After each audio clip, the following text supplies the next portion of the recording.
India की economy 260% बढ़ी है 30 साल में। बांग्लादेश की इकानमी 210% बढ़ी है 30 साल में, और पाकिस्तान की इकानमी 60% बढ़ी है। 1990 में ना इंडिया हमसे 4 गुना था, आज इंडिया 10.5 गुना हो गया। आज इंडिया देखिए ना 3000 अरब डॉलर की उनकी इकानमी खड़ी है और हम 290 पे हैं। तो हम बातें करते रहे, हमारे पास एटम बम है। वो जो भुट्टो साहब कहते थे कि घास खाएंगे लेकिन एटम बम बनाएंगे, तो वही अब नौबत आ गई है कि घास खाने पे आ गए। नमस्कार, जय हिंद, वंदे मातरम। इमरान खान को सत्ता में आए 3 साल पूरे हो गए हैं, लेकिन पाकिस्तान की हालत एटमी मुल्क होकर भी एक भिखारी से ज्यादा नहीं है। पाक मीडिया खुद कह रही है भारत की इकोनॉमी पिछले 30 सालों में हमसे 10 गुना आगे निकल गई और हमें घास खाने की नौबत आ गई है। कि अवाम भूखे और बेरोजगार हैं, जबकि हुक्मरान सब अच्छा होने की जो खबर है वो दे रहे हैं और ये बेहिसी की रिपोर्ट दे रहे हैं। इस हुकूमत की करप्शन और नाअहली का इससे बड़ा और सबूत क्या हो सकता है। बजट आने को है, हुकूमत की कारकर्दगी का एक और साल सामने आने को है और वज़ीर आज़म इमरान खान ये दावा कर रहे हैं कि आइंदा बजट में अवाम को रिलीफ फराहम करेंगे। अब किस हद तक ये दावे सच साबित होते हैं ये तो अवाम को खुद ही पता चल जाएगा जब बजट आएगा। लेकिन अगर हम तारीख में देखें तो बजट आने के बाद जो है वो अवाम के हालात में कोई तब्दीली जो है वो नहीं आया करती। इस बार दावे तो हो रहे हैं हमारे पास एटम बम है, हमारे पास एटम बम है। सिर्फ एक न्यूक्लियर पावर बन पाए, और वो भी ऐसे कि जैसे कहा जाता है, वो जो भुट्टो साहब कहते थे कि घास खाएंगे लेकिन एटम बम बनाएंगे, तो वही अब नौबत आ गई है कि घास खाने पे आ गए हैं। यहाँ पे लोगों की जो लिविंग स्टैंडर्ड्स हैं वो हाई नहीं हुए। ये बजट हुकूमत के लिए बड़ा क्रूशल है और हुकूमत के जो मुख्तलिफ लोग हैं वो ये कह रहे हैं कि शायद ये उनका आखिरी मुश्किल बजट है। पाकिस्तान जिस तरह फंस गया था चीज़ों में या जिस तरह फंसा दिया गया था, वो ये क्लेम करते हैं कि PMLN ने अपने आखिरी दौर में बहुत बुरी तरह वसाइल को ज़ाया किया था और पाकिस्तान बहुत बड़े डेफिसिट में चला गया था, खसारे में चला गया था। अब वो खसारे से निकला है, कुछ चीज़ें बेहतर हुई हैं, अब हम डिलीवर करने की तरफ जाएंगे। ये हमारा आखिरी मुश्किल बजट है और इससे निकलना होगा। मैं इमरान आपको बताऊं, जो मईशत है ना उसका तल्लक सिर्फ सियासत से नहीं। हमने क्या किया है, डॉक्टर महबूब हक साहब के साथ बड़ा करीबी मैंने वक्त गुजारा है। वो वक्त में 60s में 65 से 70 की बात कर रहा हूँ। कोरिया को हम प्लानिंग दे रहे थे। आज हमारे हज़ारों बच्चे कोरिया में जॉब कर रहे हैं और हमारी हालत दिगर गूँ है। हम हर हुकूमत आके कहती है कि नहीं जी हम तो बहुत अच्छा कर रहे हैं और बड़ा अच्छा बजट दे रहे हैं और इकानमी इंप्रूव हो रही है। मैं आपको थोड़ी सी मिसाल दूं, पिछले 30 साल में मैं एग्जैक्ट फिगर आपको इमरान देना चाह रहा हूं। 30 साल में वियतनाम की इकानमी 390% बढ़ी है। एग्जैक्ट फिगर है, इसमें कोई फ़र्क हो तो बताइए। इंडिया की इकानमी 260% बढ़ी है 30 साल में।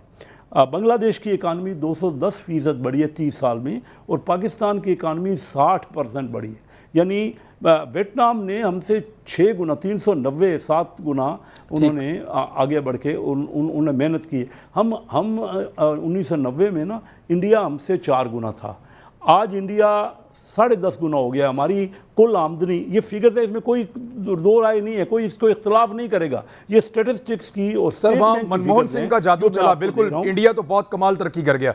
एक वो दौर था और एक आदमी था मनमोहन सिंह, उसने बहुत काम किया। जी जी आज इंडिया देखिए ना 3000 अरब डॉलर की उनकी इकानमी खड़ी है और हम 290 पे हैं। तो हम बातें करते रहे। मैं देखिए ना, मैं इस वक्त किसी एक पार्टी को रिप्रेजेंट नहीं कर रहा, मैं मुल्क की बात कर रहा हूँ, अपने पॉपुलेशन की, अपने बच्चों की बात कर रहा हूँ। हम सबको मिल के ना पहले दिन ही मियाँ शहबाज शरीफ साहब ने कहा कि आइए बैठ के चार्टर ऑफ इकानमी करें। देखिए हम कहाँ दे, मैं आपको बताऊँ ना, कल की फिगर है, आप चेक कर लीजिए कि 16.5% घराने जो है वो फूड सिक्योरिटी के इंतहाई प्रॉब्लम में है, यानी उनको ग़िज़ा ही पूरी नहीं मिल रही।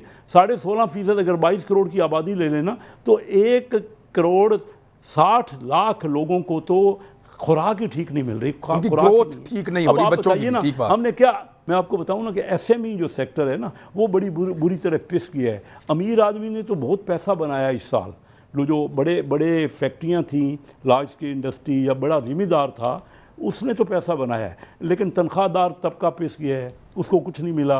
और छोटा SME, मैं इमरान सबसे बड़ी आपको बात बताऊं ना, हमारे मुल्क में कर्जा ही सिर्फ बड़ी इंडस्ट्री को मिलता है। मैं खुद बिजनेसमैन हूँ, बड़ा बिजनेसमैन हूँ, ह्यूज मेरा ट्रेड है, लेकिन मैं आपको बताऊं कि इंडिया में कुल कर्जे का 15% उनको छोटी इंडस्ट्री को, SMEs को देते हैं।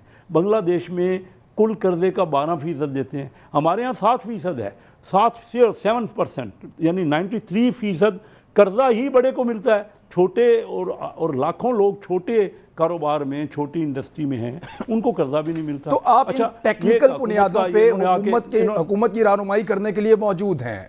आप मुझे बताएं कि माशियत बेहतर हो गई, अपने पांव पे खड़ी होगी, सब कुछ हो गया, आप भी अवाम में जाते हैं, आम आदमी आज तक खुशहाल क्यों नहीं हो सका? आम आदमी हुकूमत से खुश क्यों नहीं? छोटी सी मिसाल आपके पांव के जरिए से दूंगा। एक बच्चा पैदा होता है, पूरा घर खुश होता है, खुशियां भी नचाए जाते हैं, खुशियां मनाई जाती हैं, ढोल बजाए जाते हैं, लुडियां डाली जाती है, मिठाई तकसीम की जाती है। तो क्या वो बच्चा पैदा होते ही जो है वो माँ बाप की जनाब बुढ़ापे का सहारा बन जाता है? वो बच्चा पैदा होते ही जो है वो घर के जनाब खर्चे बच्चे पूरे करना शुरू हो जाता है? वो बच्चा पैदा होते ही जो है वो घर के सारे मुआशी माशरती सियासी मामला सॉर्ट आउट करना शुरू हो जाता है। जनाब एक बुनियाद पड़ती है, ये आज बुनियाद पड़ी है इन चोरों, लुटेरों और लोसरबाजों ने और इन ठगों ने।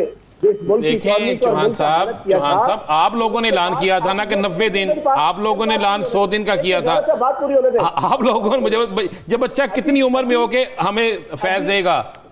अभी बुनियाद पड़ी है, इंशाल्लाह उसके आफ्टर इफेक्ट्स और साइड इफेक्ट्स आपको आना शुरू होंगे, जो अगले इंशाल्लाह 8-10 साल तक लोगों को महसूस होंगे। अभी इसके स्टार्ट होंगे तमाम मैक्रो माइक्रो इकोनॉमिक्स। चौहान साहब, मान लिया बच्चा पैदा हुआ, उसने क्रॉलिंग करना शुरू की, फिर कुछ बोलना शुरू किया, अब बच्चा माशाल्लाह अपने पांवों पे खड़ा है और थोड़ा सा चल फिर भी रहा है, 3 साल का हो चुका है, लेकिन मईशत में बेहतरी के इशारे ठीक है, दुरुस्त समत में गामजन होंगे। आपने मिसाल दी है, मैं भी एक मिसाल देता हूं, पुलिसिंग के निज़ाम बेहतर करने के आपने दावे किए। अब मुगलिया दौर के अंदर अगर कोई शख्स कोई साइल दरबानों से बच के, दरबारियों से बच के, मुशाइख अज़ाम से बच के बादशाह तक पहुंच जाता था, तब उसका मसला सॉल्व होता था। अभी भी वो दौर है, आयशा बेवा फोन करके वजीर आजम को कहे, वजीर आजम को बताए, अवाम सुने तो उसका मसला हल होता है। स्ट्रक्चर हमारा बेहतर नहीं हो रहा। वो सवाल है कि स्ट्रक्चर कब बेहतर होगा? पुलिस के निगरानिया की बात करें, इकॉनमी की बात कर रहे हैं, वो इकॉनमी का जवाब दे रहा हूँ। जी जी। और ये हम सब दोस्तों को, पाकिस्तान की आवाम को एक अच्छी, एक नीट और एक नीट शिक्षा बतानी चाहिए। रेकमेक्ट का इशू था, $7.5 अरब का हमारे ऊपर जनाब इस चोरों ने, निकम्मों ने, इस आसिफ जरदारी और नवाज शरीफ, इन सारों ने मिलके ये इन्होंने इंटेंशनली और पर्पसली प्रॉपर तरीके से केस नहीं लड़ा। पाकिस्तान के ऊपर जनाब वो बदनामी भी और पाकिस्तान की इकॉनमी के ऊपर ये बोझ भी तकरीबन जो है वो आपका 1000 अरब से ज्यादा का जना ये बनता है जना, ये आपका जनाब आना शुरू हुआ, जिसको हमारी हुकूमत ने अच्छे तरीके से डिफेंड करके केस लड़के उसको खत्म किया। CIA का वो जो आपका वहां का होटल था, उस होटल के हवाले से भी बड़ा गलत डिसीजन हमारे खिलाफ हुआ, उसको हमने जनाब कवर किया।